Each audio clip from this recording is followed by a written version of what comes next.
Where are we? Peter Barron at Brian's? Brian's Backyard Barbecue. All right, hit it, kid.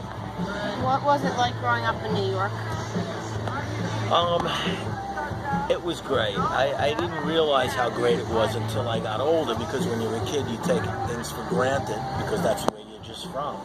But after I did grow up there, and then I had moved to Staten Island when I was older, and then I moved back to Manhattan again, I realized how important Manhattan was to everything that I was doing. I mean, that's how I ended up meeting Leslie West and Mountain and started playing with them at 17. That's one of the reasons why I picked up a guitar. I grew up in Greenwich Village. When I was a kid, I would walk around the streets of Greenwich Village. I grew up right around the corner from the Cafe Noir, and so did my parents, and so did my grandparents. And the Cafe Noir was where Jimi Hendrix used to play.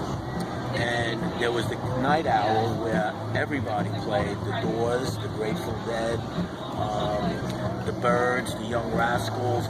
And as a kid, I was younger than you. I was like seven years old. I would go with my friends and we'd sit outside and look in the window, and I'd see Jim Morrison on stage in a place that was a quarter the size of this, through the window. And it was a cafe, because the college was there too, NYU.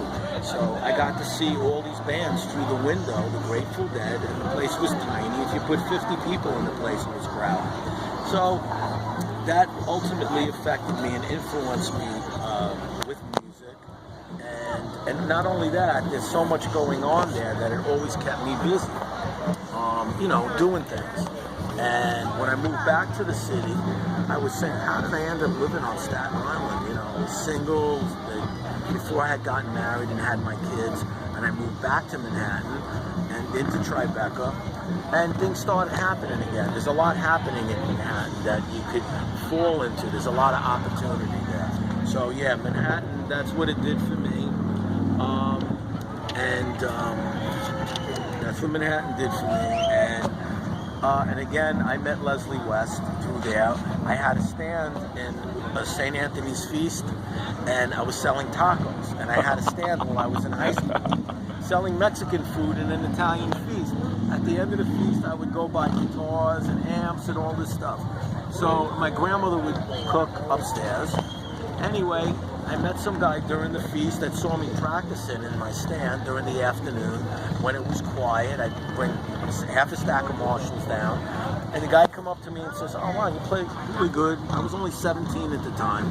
The guy was 22. He goes, "I'm a drummer, we should go jam." I'm like, okay. So he goes to Charles Lane Studios, which I was playing with friends. We'd go there and play when I was a kid.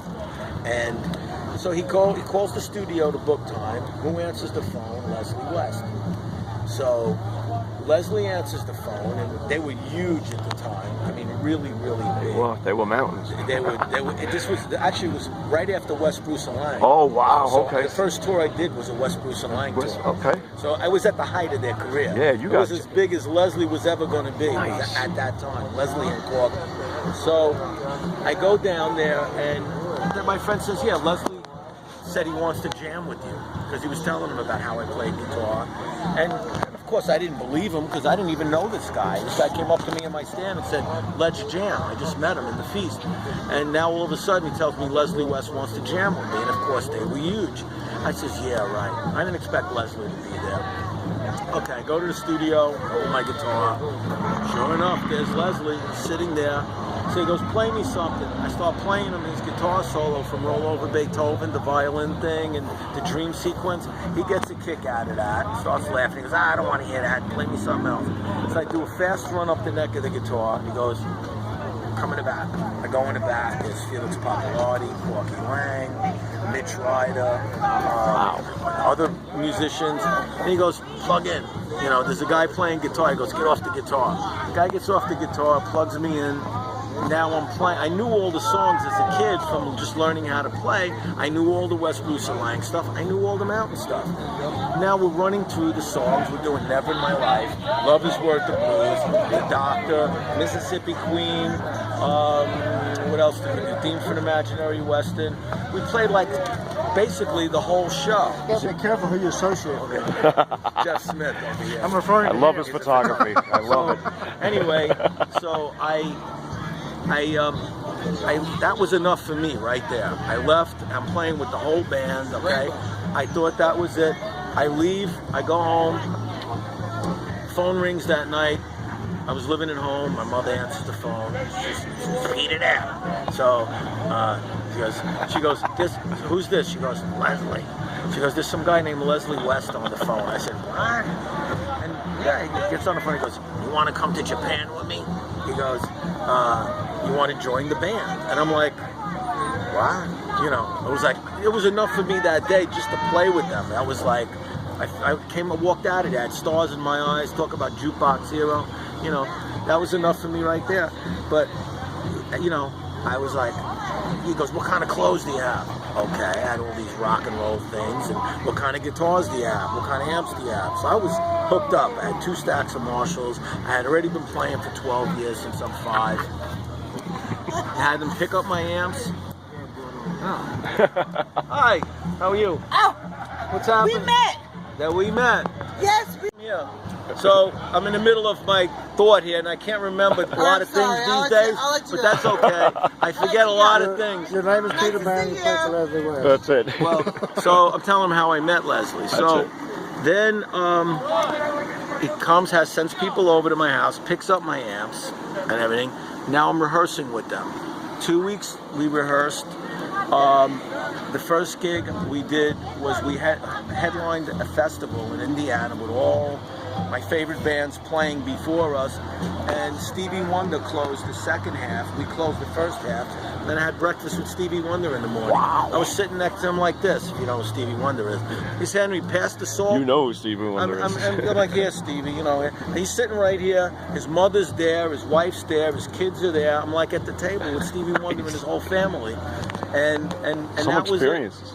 Night after night, we played with all my favorite bands. Only they were opening for us. Wow. I was buying tickets, waiting online all night at the Fillmore East, and we were doing 20,000 seaters every night, like Madison Square Garden, and baseball stadiums, and football stadiums. Kansas City Baseball Stadium, Varsity Stadium in Toronto. We had Peter Frampton opening for us. We were playing with Humble Pie, flip-flopping with them. Three Dog Night. Led Zeppelin I was hanging out with. You know, I mean, it was unbelievable. So that's what New York City did for me. There you go. That was some answer. Okay. Question 1. Question 2. Okay, what do you got? What's the first instrument you learned to play? Actually, I started on a cardboard fake piano. I had a little Emily organ when I was like 4 or 5, and like, you know, the ones where you press the buttons and it makes the chords, and I started kind of learning how to play that. And then I went to a convent where I went to a Catholic grammar school, St. Anthony's Grammar School, and the nuns were teaching me how to play, but they had a cardboard thing, fake thing, and so it was really the organ. But at 5 years old, my mother bought me a plastic guitar back from Atlantic City, and I started learning songs off the radio with it. Oh. And so it was really, I mean, guitar, and it's been the guitar ever since. Okay. Question 3. What was the first song you learned to play? That's funny. The first song I learned to play was a song called She Cried. It went, and when I told her she didn't love me anymore, by Jay and the Americans. Jay Black. And well, no, it was Jay Traynor. Jay Black was a different one? Jay Black was the second singer. Oh, wow. Jay Traynor sang She Cried, and he got pushed out by the wise guys, so Jay Black could sing. That's who came in.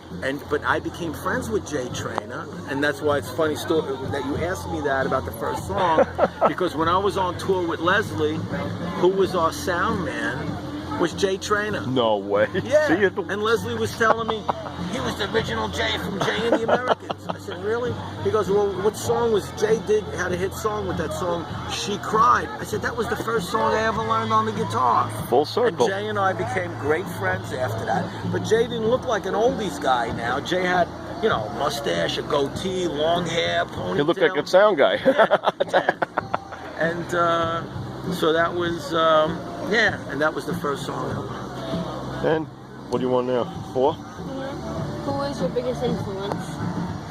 Paul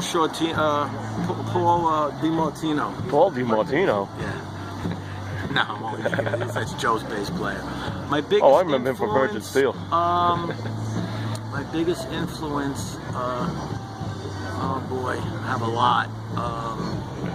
I would say, well, Led Zeppelin, the Beatles, Humble Pie, you know, all the classic rock bands.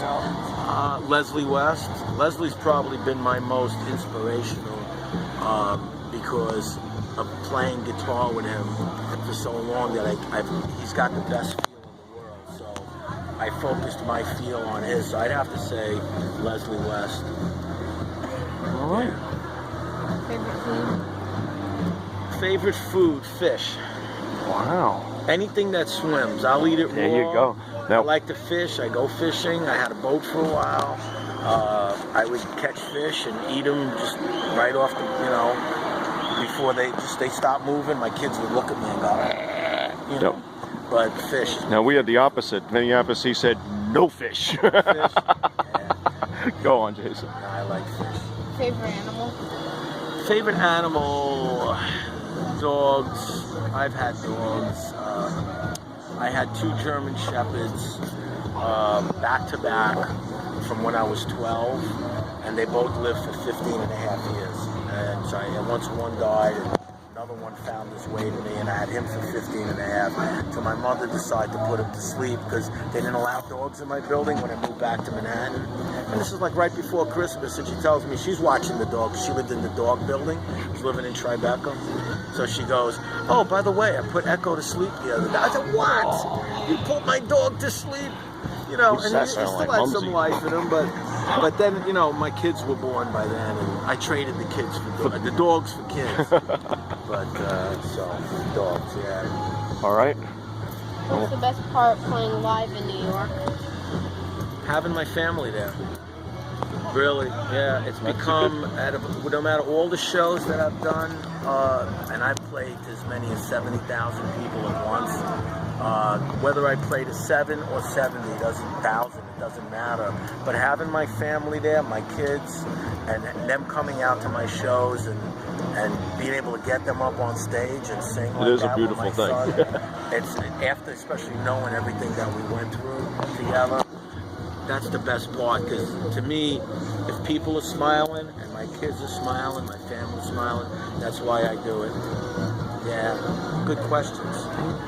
Thank you, Peter. Thank you for your time, man. Anytime. It's great. Glad we became friends with you. Anytime. Same here. Me too.